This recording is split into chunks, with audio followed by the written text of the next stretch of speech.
Hey everyone, I'm Brett from BRXTGAMING. It's my buddy Charles, Hollywood Chip. We're making a computer today. So we got our parts listed right here. There's a lot of things in when choosing a computer, the right computer for your specific go-to. This one's specifically for gaming. This happens to be my girlfriend's birthday present, so this was posted after March 15th. So right off the top, choose a motherboard. You know, we went with the Gigabyte Ultra Gaming 270X. The reason for going with a Gigabyte specifically for gaming right off the hop, why we didn't go for one of the Auroras motherboards. Well, the thing about the Auroras motherboards is they're so new right now. It's also Gigabyte's top of the line model. They can be a little pricey, especially for the 7 Gaming X model. But Gigabyte is the same performance as one of the Auroras with fraction of the cost. To summarize, tried, tested, and true.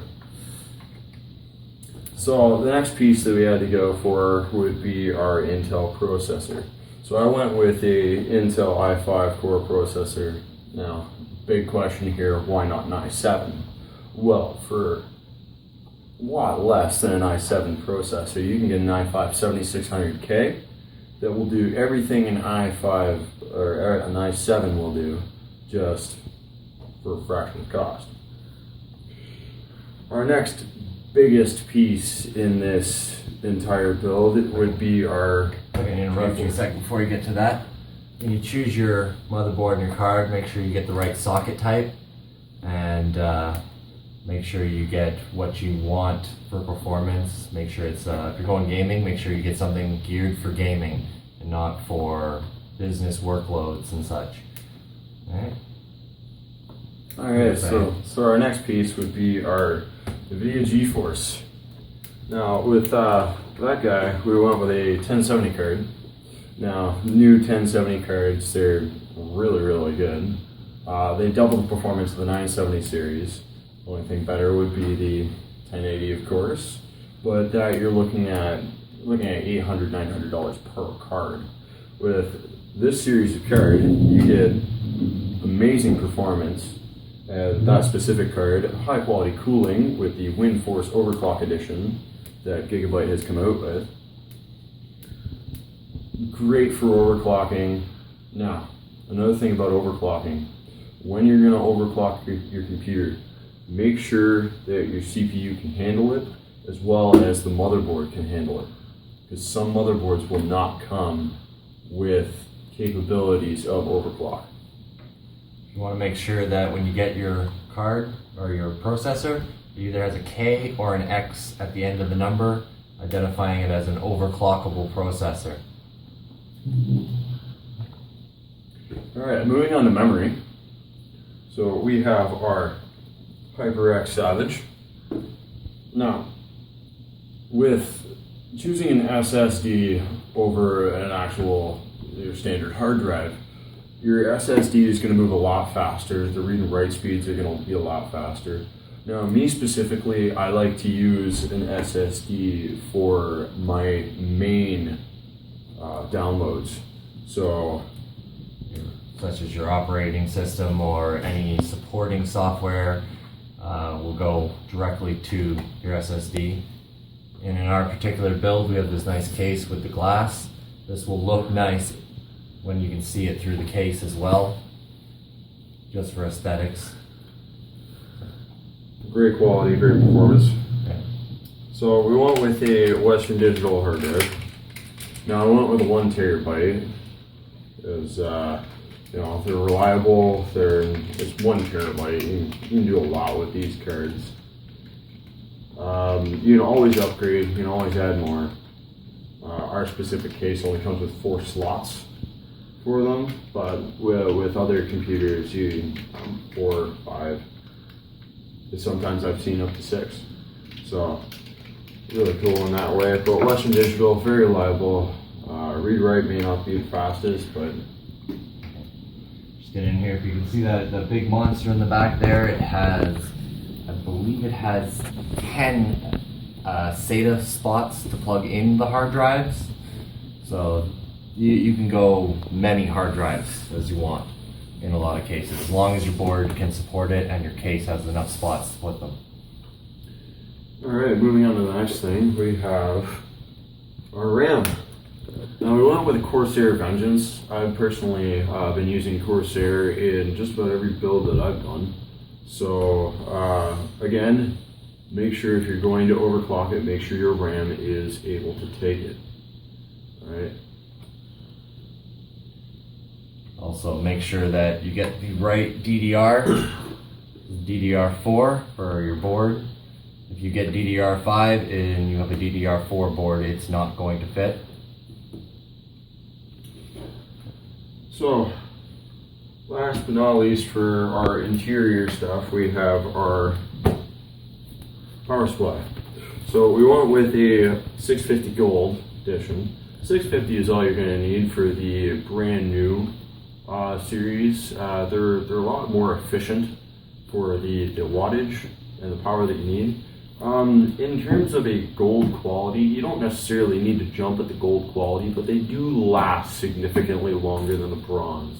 They also provide a much steadier flow of power to your parts, making your parts last longer as well.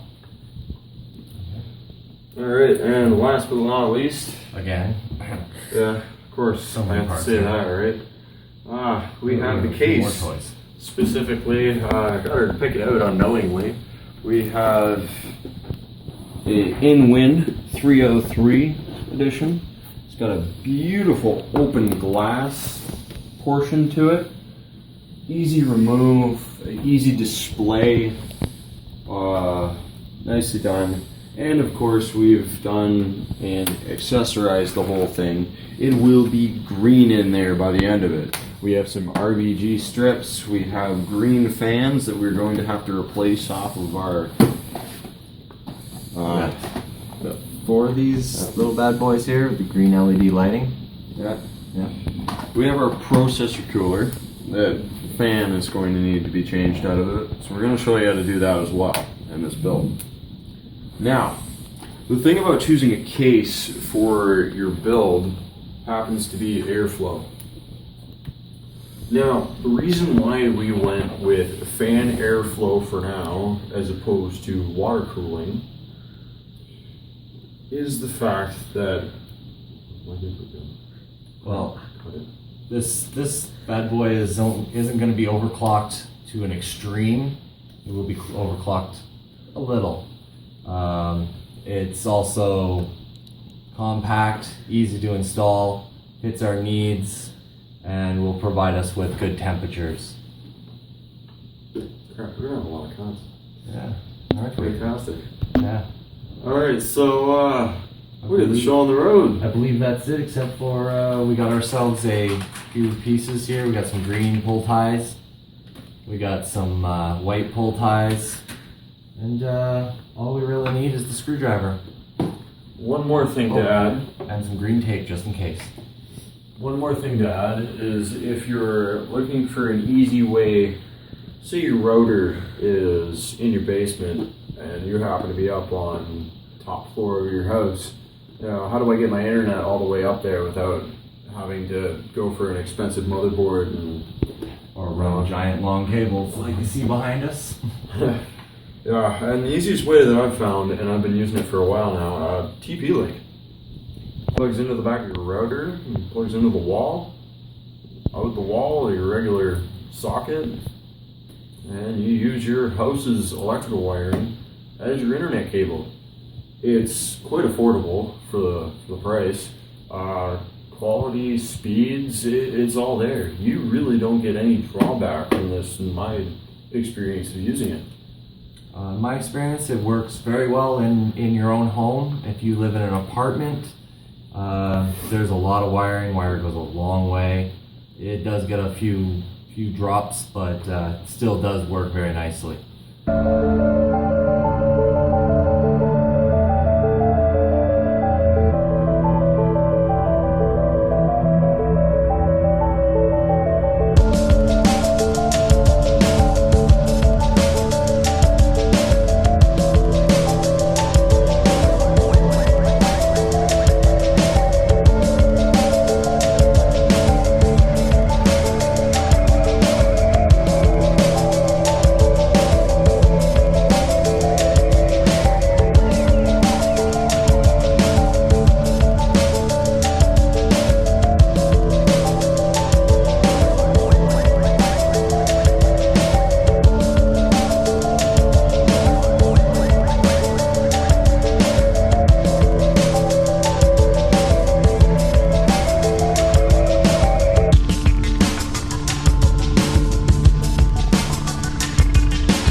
We have our beautiful little beast here. We're just installing the last of the drivers and updating everything.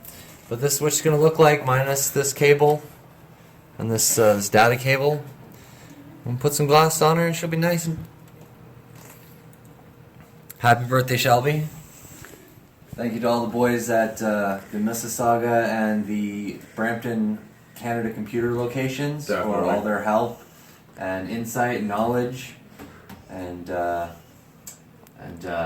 supplying us with proper, good working parts. Yeah. All in all, you know, not a lot of problems with the case. One of the better computer builds that we've done. Definitely looks fantastic. I think the LED strips look phenomenal. She's gonna love it, and definitely be getting the reaction to that one.